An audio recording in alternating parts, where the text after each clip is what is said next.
এই একটা চা দে তো। হ্যাঁ দিচ্ছি ম্যাডাম। এই নিন ম্যাডাম আপনার চা। আচ্ছা ম্যাডাম, আপনাকে একটা কথা জিজ্ঞাসা করবো? হ্যাঁ বল। আপনি কি এই অফিসে কাজ করেন? হ্যাঁ এখানে কাজ করি, কেন কি হয়েছে? না, আপনি স্যালারি কত পান? আমার স্যালারি তুই কি করবি? নিজের কাজ কর, এত এক্সট্রা কোশ্চেন করিস না। আর হ্যাঁ, এই চায়ের দামটা লিখে রাখ, কালকে দিয়ে দেবো।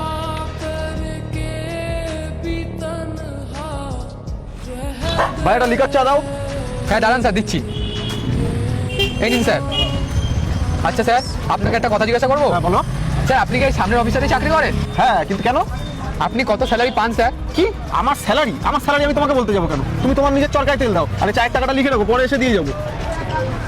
এই অফিসে যারা চাকরি করে সবাই কি একরকম? কিরকম খিটখিটে, ভালোভাবে কথা বলতে জানে না, কিছু জিজ্ঞাসা করলে উল্টো উত্তর দেয়। আমি এবার জানবো কি করে এরা এই অফিসে চাকরি করে কত টাকা স্যালারি পায়? না, অন্য কিছু একটা উপায় বের করতেই হবে। দুটো লিকার চা দিবি?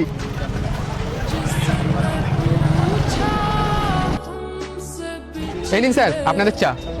আচ্ছা, তুমি কালকে আমাদের স্যালারির ব্যাপারে আমাকে জিজ্ঞেস করছিলে। আসলে স্যার আমি জানতে চাইছিলাম আপনারা এই অফিসে চাকরি করে কত টাকা পান। আমরা কত টাকা পাই সেটা জেনে তোমার কি লাভ বলো তো? তুমি চা বিক্রি করছো, চা বিক্রি করো না, আমাদের স্যালারি নিয়ে এত মাথা ঘামাচ্ছ কেন?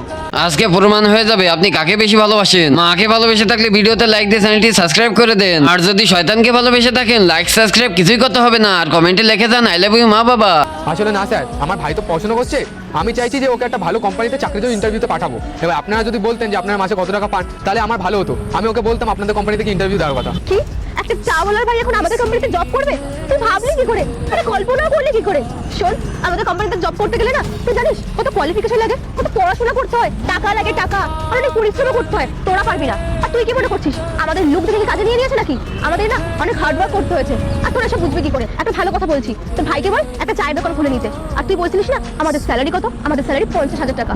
জীবনে হয়তো চোখেই দেখিসনি, বুঝবি কি করে? তোর অকাতের না অনেক বাইরে।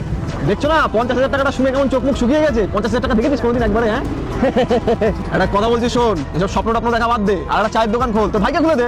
দাদা ভাই দুজন মিলে একসাথে চা বিক্রি করবি। ফকির হয়ে এত বড় বড় স্বপ্ন দেখিস না, এটা তোদের কাজ নয়, এটা আমাদের মতন লোকদের কাজ। আচ্ছা ম্যাডাম, আপনারা তো অনেকগুলো কথাই আমাকে বললেন, তাহলে আমিও আমার সম্বন্ধে দুটো কথা বলি। কি যেন বললেন আপনারা? কত মাসে পান? 50,000 টাকা। আপনারা কি জানেন আমি এই চায়ের দোকানটা থেকে মাসে কত টাকা ইনকাম করি? 1,00,000 টাকা মাসে আমার এই চায়ের দোকানটা থেকে ইনকাম আছে। এবার আপনারা ভাবছেন যে এই সামান্য চায়ের দোকানটা থেকে মাসে 1,00,000 টাকা ইনকাম করা কি সম্ভব? হ্যাঁ সম্ভব।